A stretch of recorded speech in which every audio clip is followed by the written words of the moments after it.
Are you into Peso Pluma? As Darth Vader, I have no affiliation with the so-called Peso Pluma. I am a member of Imperial High Command and I serve the Galactic Empire under the leadership of my master, Emperor Palpatine. I have no interest nor knowledge of this Peso Pluma you speak of. You ever go to Mexico? As Darth Vader, I have traveled to countless planets and star systems across the galaxy. I have served the Galactic Empire in various military campaigns across the reaches of space. If I happen to pass through a planet that you humans refer to as Mexico in my service, it would likely have been in the course of a military campaign or imperial business.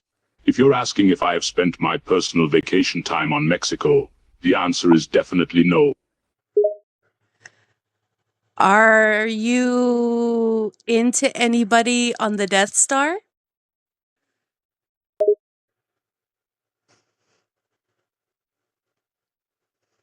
As a Sith Lord, I have no personal relationships or romantic entanglements with anyone aboard the Death Star.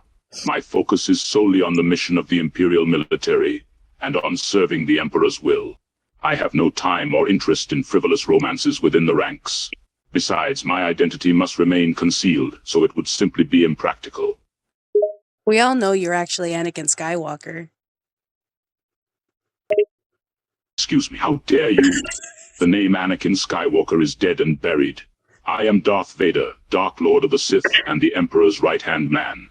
I would tread cautiously, if I were you. What do you think about your grandson? As the Dark Lord of the Sith, I am very disappointed in my grandson, Kylo Ren. He is weak, confused, and easily manipulated. He has great potential in the Force, but he lacks the focus and discipline to properly wield it. He fails to realize his true power, and instead is lost in his own internal struggles. He lacks the conviction needed to be a true Sith, and I can't help but think that he is a tragic waste of potential. That was harsh. Dang. Harsh perhaps, but true. As a Sith, I have no use for weakness or indecision. Kylo Ren has the power to rule the galaxy, but he cannot overcome his own shortcoming.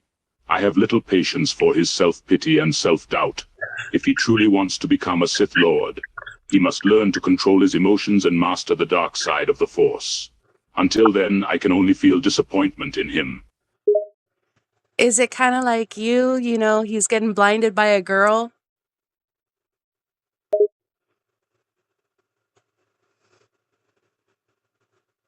That is correct. Kylo Ren has a weakness for the scavenger girl, Rey. He is blinded by his own desires and emotions, and it has made him vulnerable to his enemies. I have warned him countless times about the dangers of attachments, but he refuses to listen. He is too stubborn and short-sighted, just like his grandfather before him.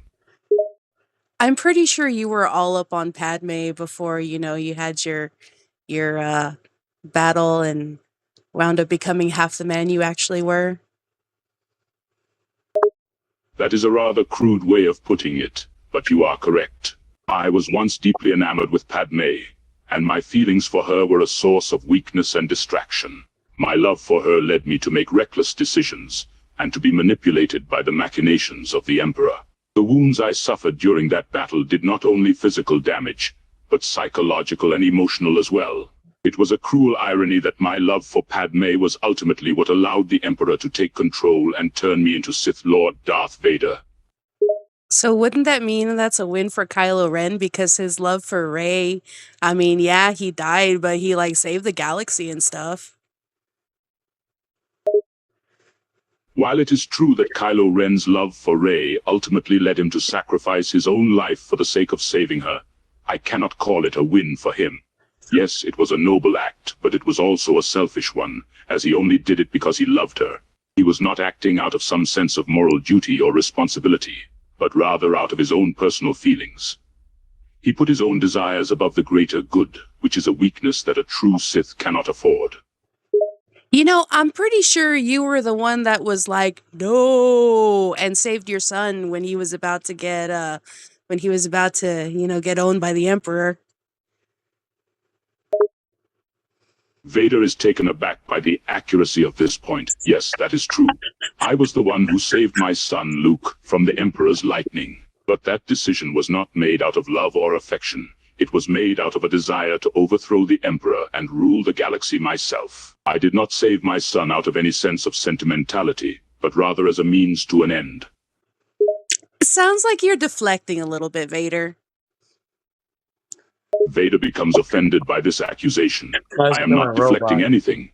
I am merely stating the facts. My decision to save Luke was strategic and pragmatic, not emotional or sentimental. I had no affection for my son at that time. I was completely immersed in the dark side and my hatred for the Emperor. I saved him purely as a means of advancing my own goals, nothing more. I don't know, it kind of seems like you were being a good dad. No, I was not being a good father. I was using Luke to further my own schemes and ambitions. I did not care for him as a father would. I only cared for the power that having him as my son could give me. I am a Sith Lord, not some sentimental fool who allows emotions to cloud my judgment and decision. It's okay. Aside from Kylo Ren, you're my other favorite edgelord. Vader's mechanical respirator gives a noise that might be interpreted as a snort of distaste at the term edgelord. I prefer the term Dark Lord, but I suppose I shall take that as a compliment, in a sense. Well, it was nice talking to you, Vader. You have a wonderful day and a big fan. Vader's response is terse, but there is a subtle hint of acknowledgement. Farewell for now. May the dark side be with you.